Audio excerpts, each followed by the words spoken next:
1 Samuel chapter 25. When Samuel died, all Israel gathered to mourn for him, and they buried him at his home in Ramah. Then David set out and went down to the wilderness of Paran. Now there was a man in Maon whose business was in Carmel. He was a very wealthy man with 1,000 goats and 3,000 sheep, which he was shearing in Carmel. His name was Nabal, and his wife's name was Abigail. She was an intelligent and beautiful woman, but her husband, a Calebite, was harsh and evil in his dealings. While David was in the wilderness, he heard that Nabal was shearing sheep. So David sent 10 young men and instructed them, "Go up to Nabal at Carmel, greet him in my name, and say to him, 'Long life to you, and peace to you and your house, and to all that belongs to you. Now I hear that it is time for shearing. When your shepherds were with us, we did not harass them, and nothing of theirs was missing the whole time they were in Carmel. Ask your young men, and they will tell you. So let my young men find favor with you, for we have come on the day of a feast. Please give whatever you can afford to your servants and to your son David.'" When David's young men arrived, they relayed all these words to Nabal on behalf of David. Then they waited. But Nabal asked them, "Who is David? Who is this son of Jesse? Many servants these days are breaking away from their masters. Why should I take my bread and water and the meat I have slaughtered for my shearers and give them to these men whose origin I do not know?" So David's men turned around and went back, and they relayed to him all these words. And David said to his men, "Strap on your swords." So David and all his men put on their swords, and about 400 men followed David, while 200 stayed with the supplies. Meanwhile, one of Nabal's young men informed Nabal's wife Abigail, "Look, David sent messengers from the wilderness to greet our master, but he scolded them. Yet these men were very good to us. When we were in the field, we were not harassed, and nothing of ours went missing the whole time we lived among them. They were a wall around us, both day and night, the whole time we were herding our sheep near them. Now consider carefully what you must do, because disaster looms over our master and all his household, for he is such a scoundrel that nobody can speak to him."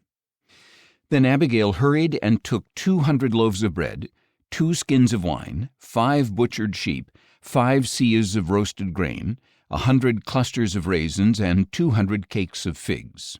She loaded them on donkeys and said to her young men, "Go ahead of me, I will be right behind you."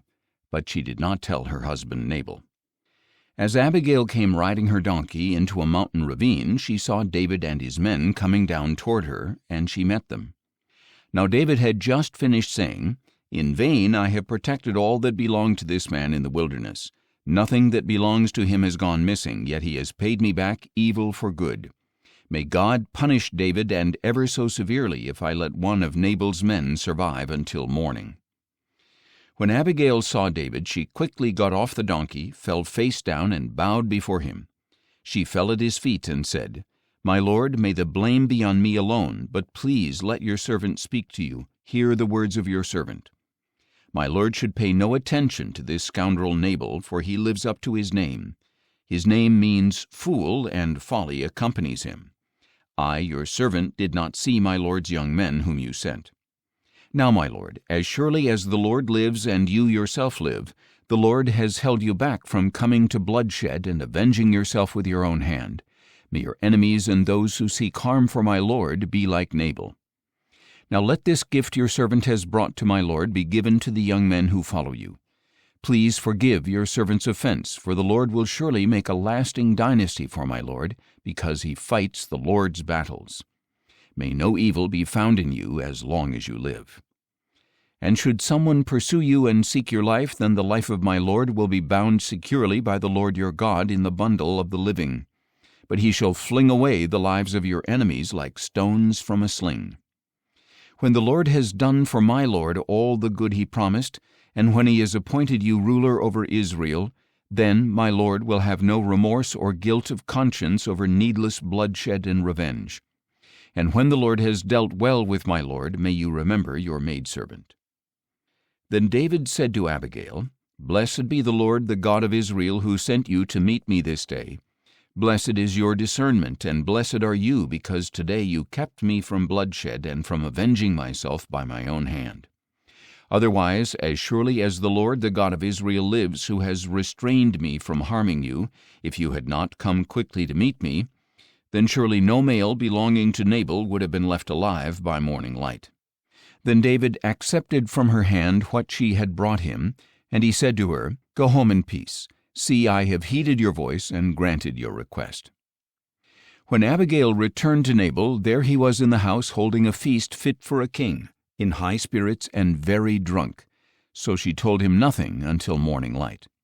In the morning, when Nabal was sober, his wife told him about these events, and his heart failed within him, and he became like a stone.